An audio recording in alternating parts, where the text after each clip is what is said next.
ప్రాంతం నుంచి జరుగుతుంది. ఈనాడు ఈ దేశం ప్రశాంతంగా అభివృద్ధి పదం వైపు నడుస్తున్న సందర్భంలో ఈ దేశంలోకి చొచ్చుకొచ్చి పాకిస్తాన్ తీవ్రవాదులు పర్యాటకుల మీద దాడి చేసి చంపడం దారుణమైన సంఘటన. ఇలాంటి సంఘటనలు పునరావృతం జరగకుండా ఉండాలంటే భారత ప్రభుత్వం కఠినంగా వ్యవహరించాల్సిన అవసరం ఉన్నది.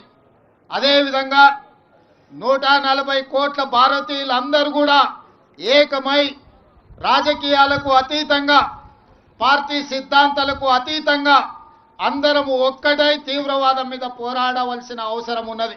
అందుకే ఈనాడు తెలంగాణ రాష్ట్ర ప్రభుత్వం అధికారికంగా ఈ కార్యక్రమాన్ని ఏర్పాటు చేసి అందరినీ ఆహ్వానించి భారత ప్రభుత్వానికి అండగా నిలబడి భారత ప్రభుత్వం చేపట్టే ప్రతి చర్యకు మద్దతుగా నిలబడాలి అని చెప్పి ఈరోజు వేలాది మంది నక్లెస్ రోడ్లోకి వచ్చి భారత ప్రభుత్వానికి మద్దతుగా నిలబడ్డందుకు నేను అందరిని అభినందిస్తున్నా.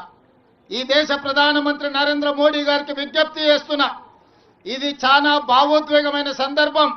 ఇలాంటి సందర్భంలో మనందరం ఏకమై భారతదేశ సార్వభౌమ అధికారాన్ని కాపాడాల్సిన బాధ్యత మన అందరి మీద ఉన్నది.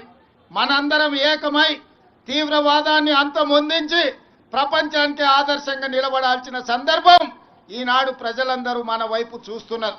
అందుకే ఈరోజు ప్రభుత్వానికి అండగా నిలబడి ప్రజలందరినీ ఏకం చేసి మన దేశం మీద జరిగే దాడిని తిప్పికొట్టడానికి దాడులకు పాల్పడి కుట్రలు పన్నిన వాళ్ళను కఠినంగా శిక్షించవలసిన అవసరం ఉన్నది. మీరందరూ ఇక్కడికి వచ్చి సంఘీభావం తెలిపి చనిపోయిన కుటుంబాలకు ప్రగాఢ సానుభూతి తెలపడమే కాదు, ఆ కుటుంబాలకు అందరికీ మనము అండగా నిలబడాలి, ఆ కుటుంబాలను ఆదుకోవాలి. తెలంగాణ రాష్ట్ర ప్రభుత్వం తరఫున చనిపోయిన కుటుంబాలకు ప్రగాఢ సానుభూతి తెలియజేస్తూ ఆ కుటుంబాలకు అండగా నిలబడతాము. మన అందరం కూడా ఆ కుటుంబాలకు ఒక మనోధైర్యాన్ని ఇవ్వాలి. చనిపోయిన వాళ్లకు ఇందులో అమరులైన వాళ్ళ ఆత్మశాంతి చేకూరాలని భగవంతుడి దగ్గర వాళ్ళైతే మంచిగా చల్లగా చూడాలని వాళ్ళ కుటుంబాలను ఈ రోజు ఈ కార్యక్రమాన్ని ఏర్పాటు చేయడం జరిగింది. मैं इस मौके पे इस देश प्रधानमंत्री नरेंद्र मोदी जी से एक ही गुजारिश है, ये ऐसे मौके पे जो आतंकवादी अपने देशवासियों के ऊपर हमला किए, ऐसे हमला को हम सब इकट्ठा होकर 140 करोड़ लोग हम सब मिलके मुंह तोड़ जवाब देने का वक्त आए. इसीलिए आज तेलंगाना राज्य से 4 करोड़ जनता और दुनिया सबसे कम 100 देशों का उनके प्रतिनिधि यहाँ पर हाजिर होकर अपने साथ जोड़ के आतंकवादियों के खिलाफ लड़ने के लिए हमको मदद दिए. हम लोग सब मिलके इस देश प्रधानमंत्री को हम मदद देंगे. प्रधानमंत्री जी मोदी जी 1967 चीन ने अपने देश के ऊपर हमला किए तो इंदिरा जी ने मुंह तोड़ जवाब दिए.